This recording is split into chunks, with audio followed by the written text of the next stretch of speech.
Hi everyone, it's Lily, and today we're going to be reading about Woolbur. Woolbur is a brave little sheep who's not afraid of being himself.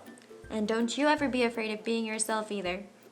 Without further ado, let's jump on into the book. Woolbur by Leslie Helakoski. Pictures by Lee Harper. Woolbur had a little trouble with the herd today, said Ma. What happened? Asked Pa. I don't want to stand still with the sheep, said Woolbur. I ran with the dogs instead. But those dogs are half wild, said Pa. I know, said Woolbur. Isn't it great? They'll run circles around you, said Ma. I know, said Woolbur. Isn't it great? Don't worry, said Grandpa. But Ma and Pa pulled on their wool all night long. Woolbur had a little trouble in the shearing barn today, said Ma. Well, what happened? Asked Pa. I don't want to shear my wool, said Woolbur. Being woolly feels nice. But it's springtime, said Pa. I know, said Woolbur. Isn't it great? Your wool is so long, said Ma. I know, said Woolbur. Isn't it great? Don't worry, said Grandpa. But Ma and Pa pulled on their wool all night long. Woolbur had a little trouble carding wool today, said Ma. Well, what happened? Asked Pa. I carded my own wool, said Woolbur. No more tangles.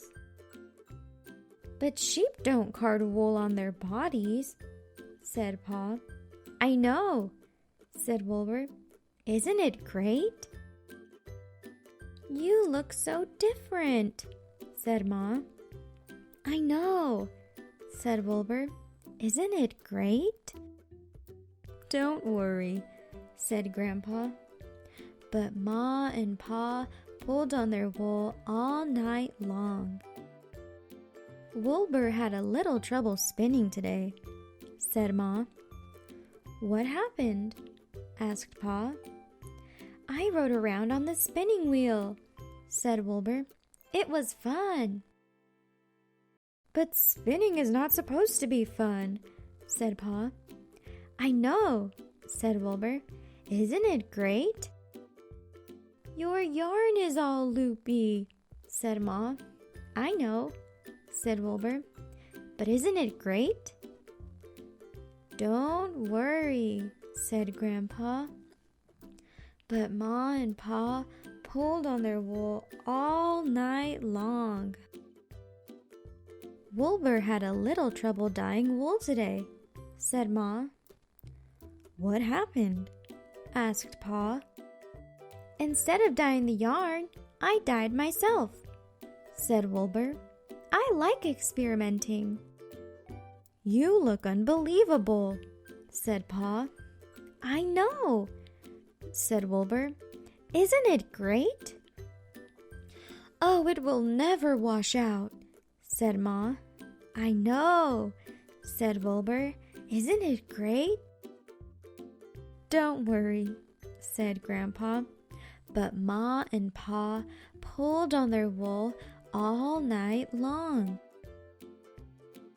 Woolbur had a little trouble weaving today, said Ma. Well, what happened? Asked Pa. I put my head in the loom, said Woolbur, to weave my forelock. But that's not what you were shown, said Pa. I know, said Woolbur. Isn't it great? It's unheard of, said Ma. I know, said Woolbur. Isn't it great? Don't worry, said Grandpa. But Ma and Pa pulled on their wool all night long. Finally, Ma and Pa took Woolbur aside and said, "You must follow the flock, dear. It's what we sheep do. From now on, you will stay with the herd like everyone else. You will shear wool like everyone else, and you will card wool like everyone else. You will spin wool like everyone else. You will dye wool like everyone else. You will weave wool like everyone else." "Oh," said Woolbur. He thought and thought all night long. And from then on, he taught everyone to run with the dogs, to let their wool grow, to card their own wool, to spin crazy yarn, to experiment with color, and to weave their forelocks. Ma and Pa put their heads in their hooves and sighed. "Woolbur does not think like we do," said Ma. "I know," said Pa. "Now everyone looks like Woolbur and acts like Woolbur," said Ma. "I know," said Pa. "How will we ever find him?" "Don't worry," said Grandpa. The end. Everyone, thank you so much for listening to Woolbur. If you would like to hear me read some more books, click on either of the 2 links above. And if you haven't already, please make sure to subscribe to my channel. As always, remember to have a great day and to dream big. Bye!